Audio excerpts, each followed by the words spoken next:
आज हम पढ़ेंगे एक समान चुंबकीय क्षेत्र में कोई चालक घूर्णन गति कर रहा है, उसके कारण उसमें एक प्रेरित विद्युत वाहक बल पैदा हो रहा है। चलिए थोड़ा सा पिछले लेक्चर की बात करते हैं।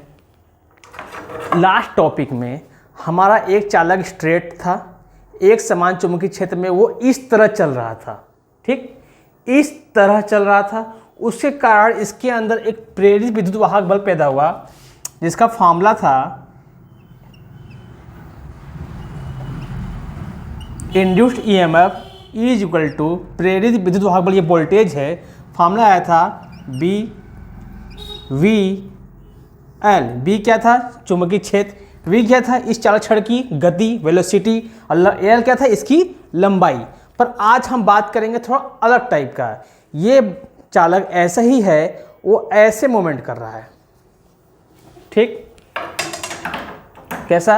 अगर ये चालक छड़ है, पिछले लेक्चर में इस तरह चला था, पर इस बार घूर्णन गति कर रहा है, रोटेशनल, ठीक है, ऐसे इस तरह कर रहा है, तो उसमें एक प्रेरित विद्युत वाहक भी पैदा होगा। जानिए कैसे।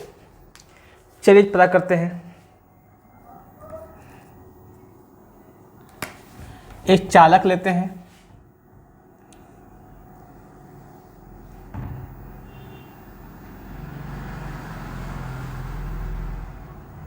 ठीक, थोड़ा सा और बड़ा करते हैं, ठीक। इसकी लंबाई कितनी है? एल है।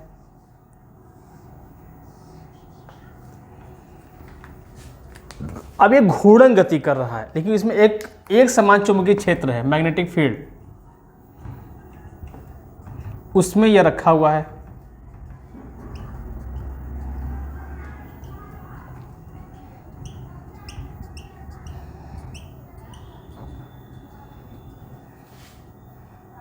जहां तक करते हैं, ठीक है, ये इस तरह गति कर रहा है।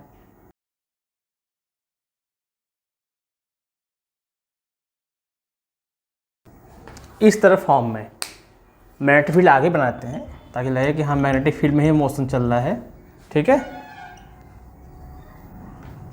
मैग्नेटिक फील्ड सीधा अंदर की ओर जा रहा है, ये लंबाई है एल।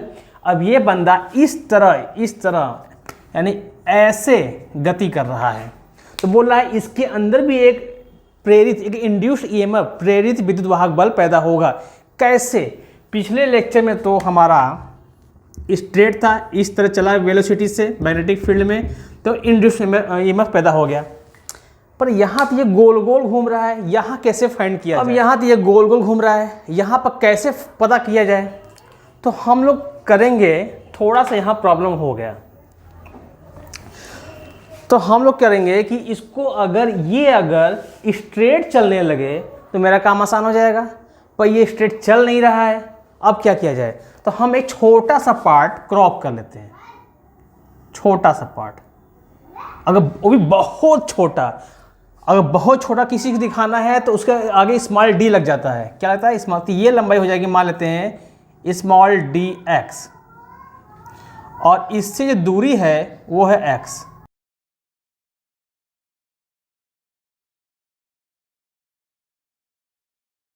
ठीक। अब हमको केवल इस पर फोकस करना है। कुछ देर के लिए भूल जाइए कि इसके आगे का पार्ट कुछ है, नीचे का पार्ट कुछ है, इसकी लंबाई एल, सब कुछ, एक्स भी भूलिए, केवल डी एक्स, ये छोटा सा पार्ट फोकस करिए। अब बात करते हैं छोटा सा पार्ट किस तरह बिहेव करेगा। हमारी पृथ्वी गोल है, हम जानते हैं सब लोग, उस पर हम सब भी रहते हैं। हमारी पृथ्वी गोल है, गोलाकार है, उस पर हम सब रहते हैं।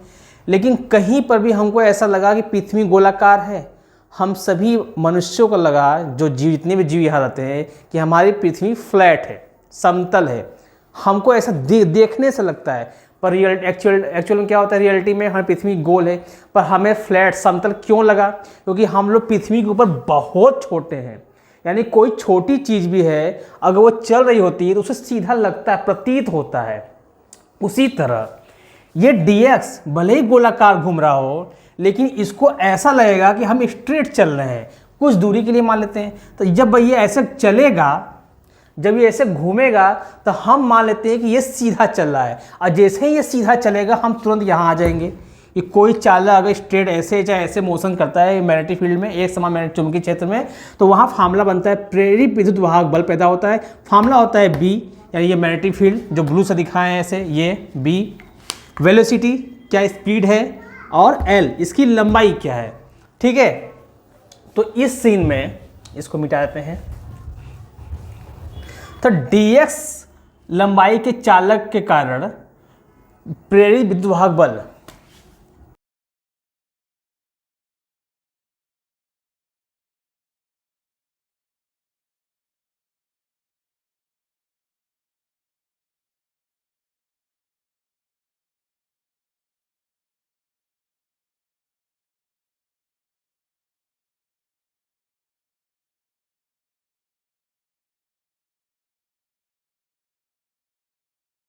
प्रेरित विद्युत वाहक बल को हम ऐसे लिख सकते हैं V वा लगाकर, यानी इसका मतलब यही होता है इंडिकेशन। इंड्यूस्ड ईएमएफ क्या हो जाएगा, प्रेरित विद्युत वाहक बल, इंड्यूस्ड ईएमएफ बोलते हैं इंग्लिश में इसको। तो यहाँ फिर से लिखते हैं प्रेरित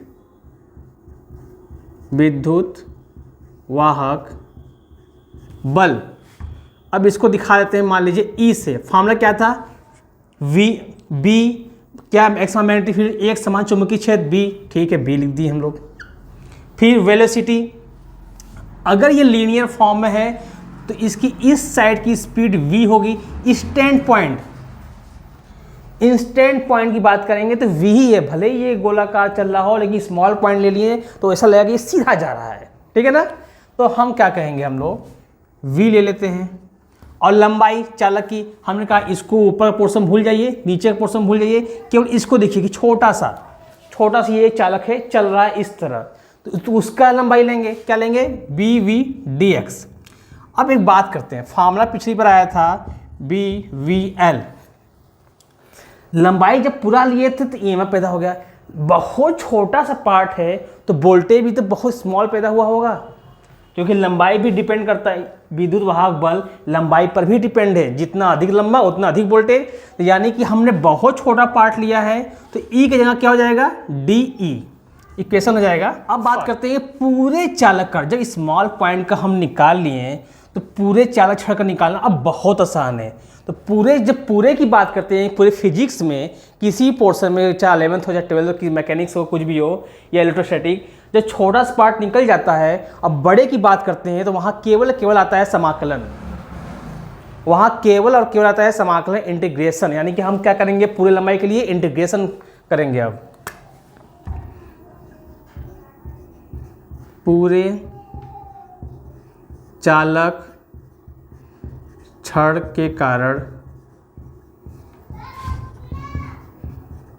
उत्पन्न प्रेरित विद्युत वाहक बल।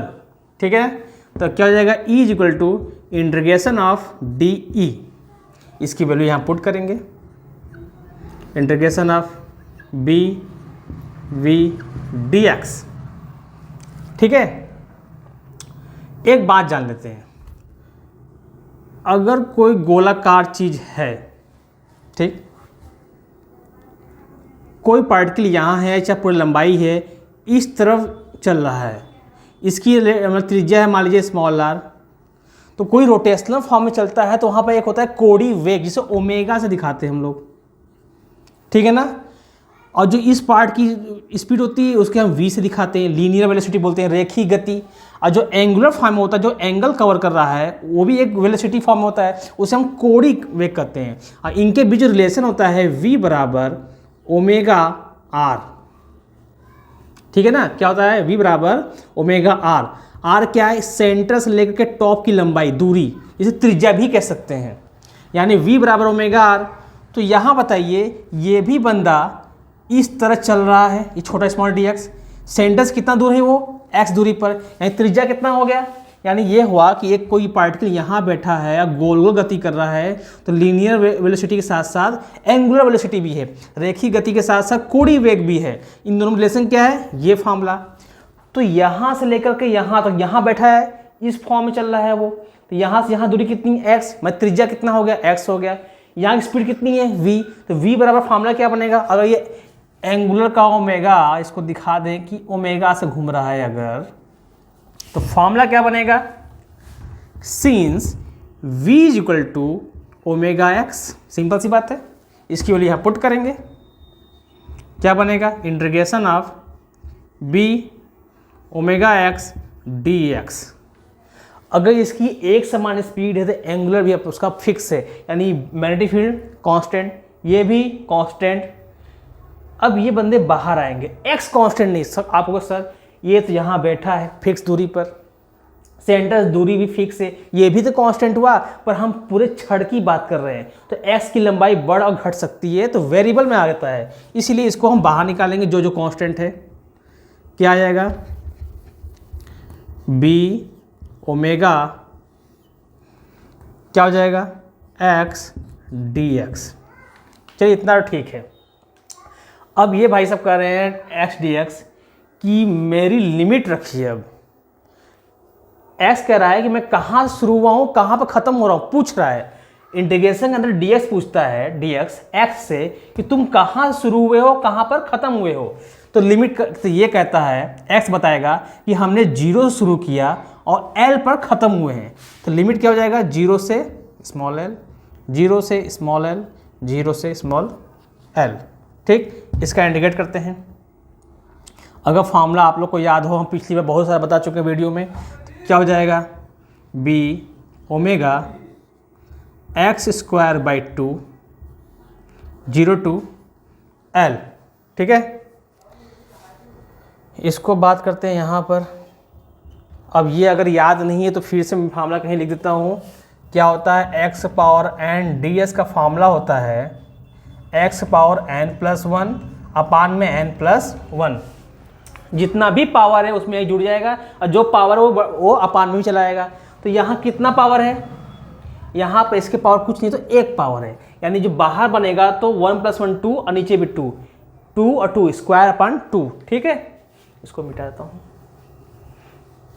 तो फॉर्मूला क्या बन गया, बी ओमेगा बाई टू, एक बार एल एक बार zero, L square minus zero. ठीक, अब इसके आगे बात करते हैं, क्या बोलेगा, E is equal to B omega L square by two. यहाँ तक तो ये फार्मूला बन गया। ठीक, समझ में आ रहा है। एक फार्मूला और होता है, ओमेगा इज इक्वल टू, और किसी कोड़ी वेग का फार्मूला होता है एंगल अपान टाइम। अगर मैं पूरे सर्कल की बात करूं तो पूरे सर्कल में कितना एंगल, टू पाई। ठीक, तो ओमेगा क्या कहेगा, एक सर्कल के लिए टू पाई, और जो एक सर्कल का टाइम होता है उसको बोलते हैं टाइम पीरियड, आवर्त काल कहते हैं, आवर्त काल। इसको मैं ऐसे भी लिख सकता हूँ, टू पाई गुणे वन अपान में टी, और वन अपान टी होता है फ्रीक्वेंसी, तो इसको मैं टू पाई एफ भी लिख सकता हूँ। ठीक, ये रफ का पोर्शन हो गया, चाहे देखने के लिए क्या होता है। तो ओमेगा वैल्यू क्या हो जाएगी, टू पाई एफ। तो इसको मैं यहीं पुट कर दूँ, अगर बी गुणे टू पाई एफ गुणे एल स्क्वायर बाई टू, तो कुछ कट रहा है, ओमेगा टू पाई एफ हो गया, टू से टू कैंसिल, दो से दो कैंसिल, क्या बचा, बी गुणे पाई। अब हम यहाँ लिखा है pi F L square, L square के पहले एफ को बाद में लिखेंगे, pi L square into small F. Same content लिखे हैं, बी भी लिखे हैं मैग्नेटिक फील्ड, पाई भी है, एफ यहाँ है, एल स्क्वायर यहाँ है, लेकिन हमने पाई एल स्क्वायर का एक साथ लिखा है। क्यों, देखिए, अगर ये सर्कल है, इसकी त्रिज्या अगर मान लीजिए आर है, तो इसका एरिया क्या होता है, पाई आर स्क्वायर। ठीक है, तो उसी तरह ये जो चालक छड़ है जो पूरा कवर कर रहा है, तो एक सर्कल बना रहा है, एक वृत्त बना रहा है, तो वृत्त की त्रिज्या क्या हो जाएगी, यहाँ पर कहोगे सर ए बराबर पाई एल स्क्वायर होगा, इसकी त्रिज्या जो ये डंडा जो कवर कर रहा है छड़।